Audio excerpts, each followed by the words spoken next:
Assalamualaikum warahmatullahi wabarakatuh. Nama saya Nurul Izzah binti Muhammad Zakwan, nombor matrik 052209.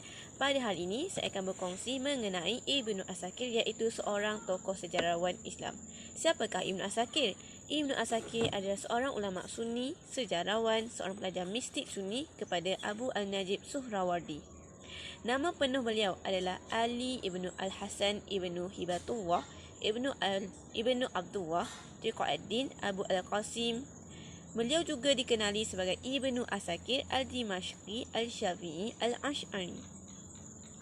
Ibnu Asakir dilahirkan pada 499 Hijrah bersamaan dengan 1106 Masihi. Ibnu Asakir menghembuskan nafas beliau pada 571 Hijrah bersamaan dengan 1175 Masihi. Ibnu Asakir hidup di era Medievalera dengan tinggal di wilayah Damaskus. Bidang yang dikuasai beliau adalah bidang sejarah. Sekarang saya akan menceritakan mengenai kehidupan Ibnu Asakir. Ibnu Asakir dilahirkan di Damaskus, iaitu semasa pemerintahan Atabeg Toktekin. Beliau menerima pendidikan yang menyeluruh, dengan kelebihannya dilahirkan di dalam sebuah keluarga yang kaya. Pada tahun 1120, Ibnu Asakir menghadiri kuliah yang disampaikan oleh Al-Sulami di Madrasah Syafi'i, yang mana telah dibina oleh Atabeg Gumshtagi. Ibnu Asakir melakukan perjalanan ke Baghdad berikutan kematian bapanya dan melakukan haji pada 1127. Ibnu Asakir pulang semula ke Baghdad untuk mendengar kuliah di Nizamiyah daripada Abu Hasan Al-Ansari yang merupakan pelajar kepada Imam Al-Ghazali. Kuliah berkenaan adalah hadis oleh Abi Salih Al-Karamani dan Ibnu Al-Husain Abu Al-Qasim. Pada tahun 1132, Ibnu Asakir pulang semula ke Damaskus dan telah berkahwin dalam setahun. Gangguan awam memaksa beliau untuk meninggalkan Damaskus dan bermusafir daripada Isfahan ke Merv. Di sana, beliau bertemu dengan Abu Sa'ad Abdul Al-Karim Al-Samani.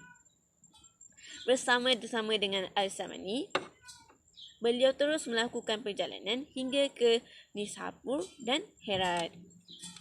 Dan pada tahun 1139, beliau memerlukan untuk melalui Baghdad untuk dalam perjalanan pulangnya ke Damaskus. Dalam keseluruhan perjalanan beliau ini, beliau menemukan pelbagai hadis dan beliau telah berjaya menjadi seorang hafiz. Ibnu Asakir mendapat perlindungan daripada Nur ad-Din Zangi.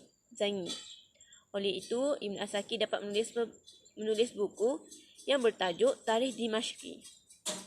Pada tahun 1170, Nur ad-Din telah membina sebuah madrasah dengan dinamakan Darul Al-Hadis sempena dengan nama Ibnu Asakir.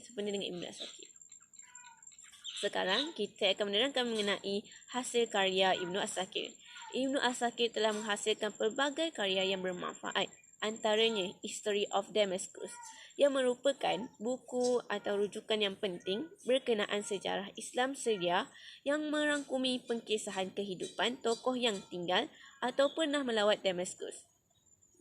Ini tidak terbatas kepada penilaian perawi hadis ilmu ar-rijal, tetapi ia turut melibatkan tokoh sejarah dan politik.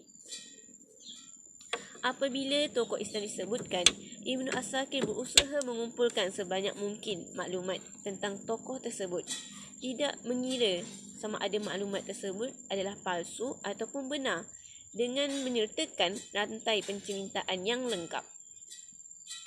Buku ini juga, iaitu History of Damascus, turut dipenuhi dengan kumpulan saja Arab. Kini ia telah dicetak dalam 72 volume. Itu sahaja daripada saya pada hari ini. Sekian, terima kasih.